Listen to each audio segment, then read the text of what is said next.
Well, if you need more proof that Canada is facing collapse, look at how it spends its money. Mark Carney now funneling an additional multi-billion-dollar check to Vladimir Zelensky, who was in Canada for the G7 summit.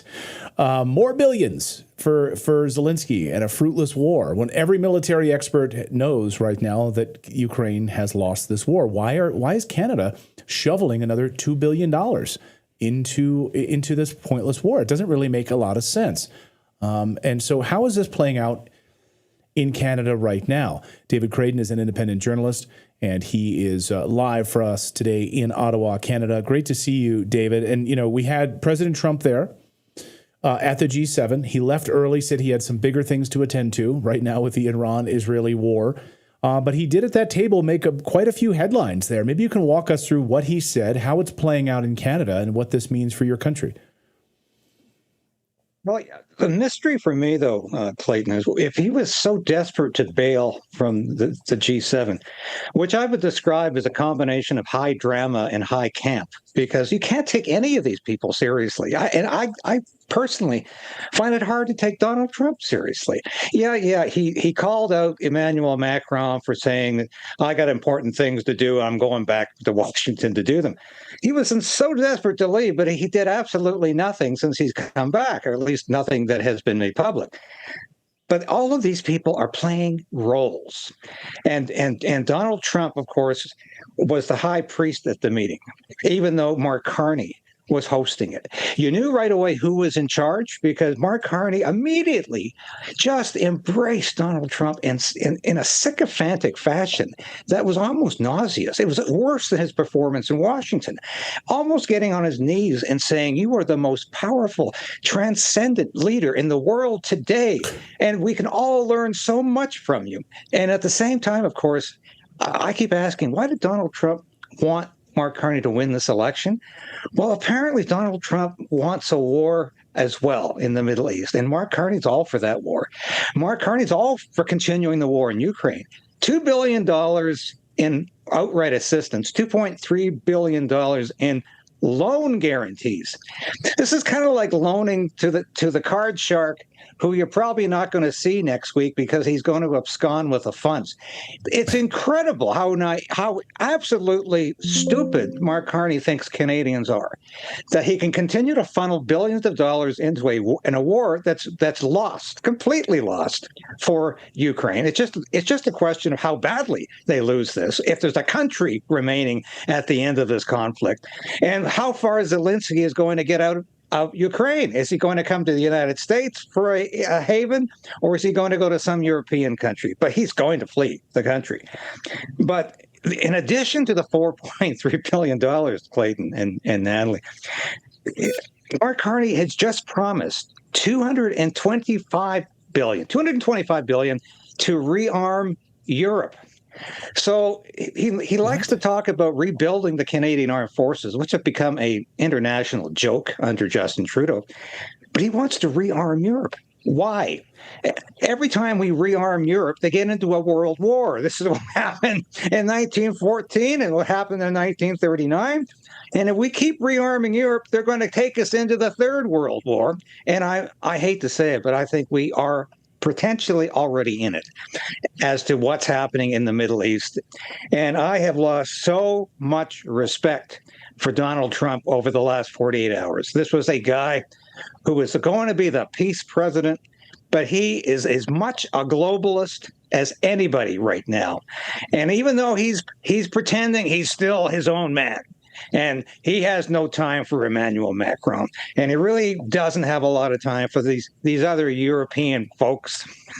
It's all American. I'm going back to Washington to make some tough decisions. This is all a charade. This is all a complete facade. And Donald Trump has become part of this act. And he's become part of the theater in a way that I never expected him to be. I have always supported Donald Trump. I supported his re-election in the last federal presidential campaign. I don't know how many columns I've written saying, "Great job you're doing." I can't say that today.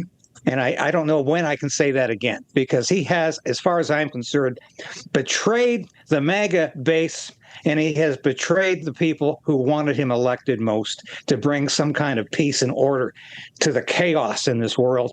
And I don't know where he's coming from anymore. I don't know if he's on drugs. I don't know if he's being hijacked by forces beyond his control, but it's truly frightening to me.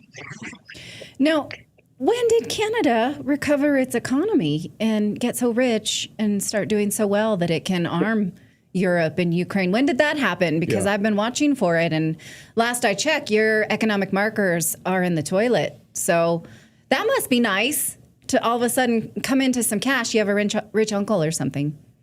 Well, Natalie, this is all red ink. There's nothing real about this. This is Mark Carney at his usual behavior. This is how he behaved as governor of the Bank of England. The answer is just keep printing the money and keep spending it and hope nobody asks, is this real? Is this money actually coming from some source?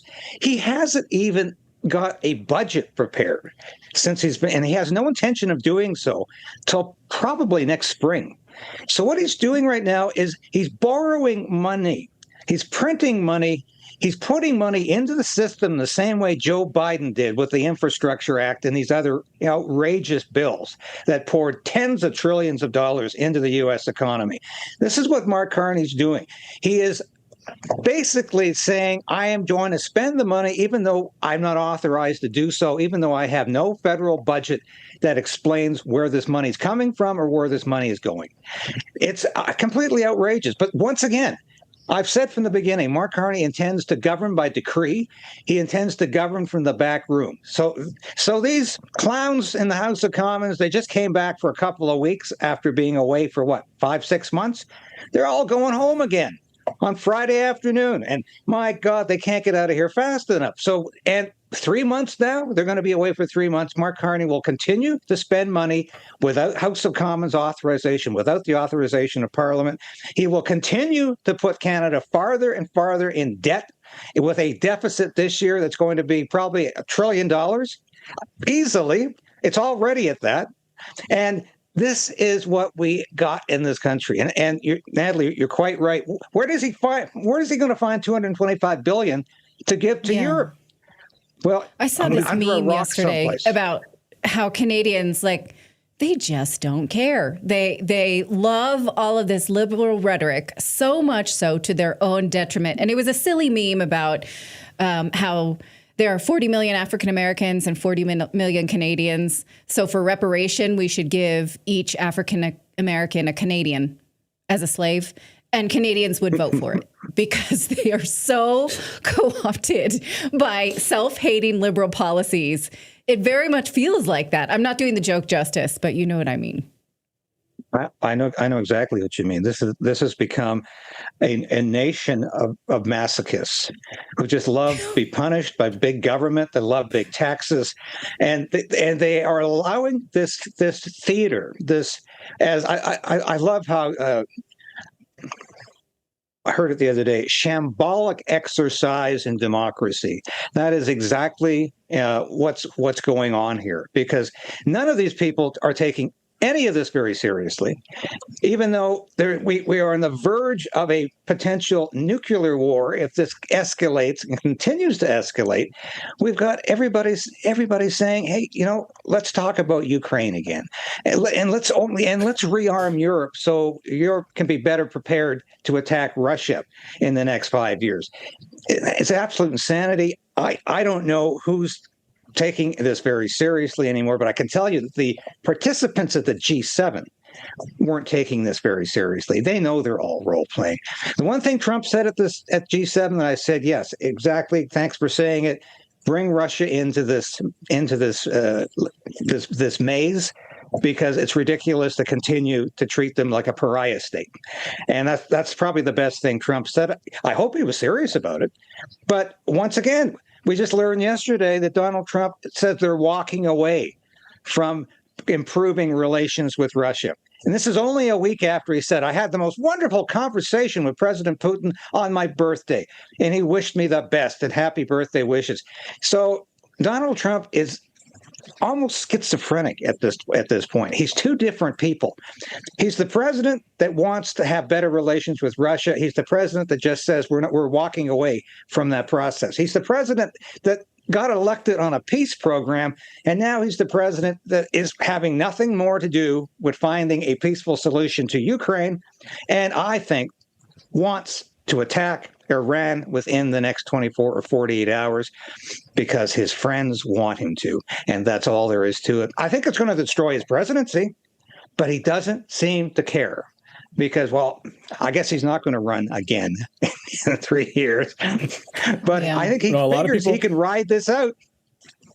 A lot of people agree with you in our chat room saying, you know, I voted for Trump, and but I don't know what he's doing. Like one day he says one thing, the next day he's doing something else. Although we just had Gilbert Doctorow on, he said in one of his newsletters this week that you can't sort of blame yourself if you supported President Trump, because if Kamala Harris had been elected president, we would already be in a full-blown war with Russia. I don't see it any differently. Do you? Yeah, that's a great. No, he dodged a bullet with that. Absolutely not. No, but yeah. I mean, we voted for Donald Trump for rational reasons, and everybody who did that on the basis that Donald Trump would follow through on that promise. He's apparently not doing that, but that's not my fault. That's not your fault. That's Donald Trump's fault. But I think it's a tragedy, because I think we had an opportunity here to have a president who truly wanted to work for the peace process. What he should have done in saying, I'm going back to Washington and we're going to have a peace conference. Instead of a G7 conference, we're going to have a peace conference, and we're going to try to solve the war in the Middle East and the war in Ukraine. That's what he should have done, instead of saying, no, I've got plans, and you're not going to like them, and start issuing these threatening posts on Truth Social against Iran. And that, I think, was a huge mistake, because he could have, once again, he could have filled this void, because there's nobody else in the G7 who's really actively working for the peace process at all. And it's very, very tragic.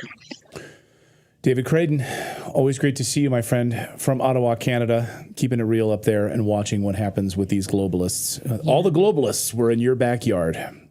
I had to take five showers after that. The G7 in your backyard. David, great to see you. Nice as always. Nice to be here. Thank you so much.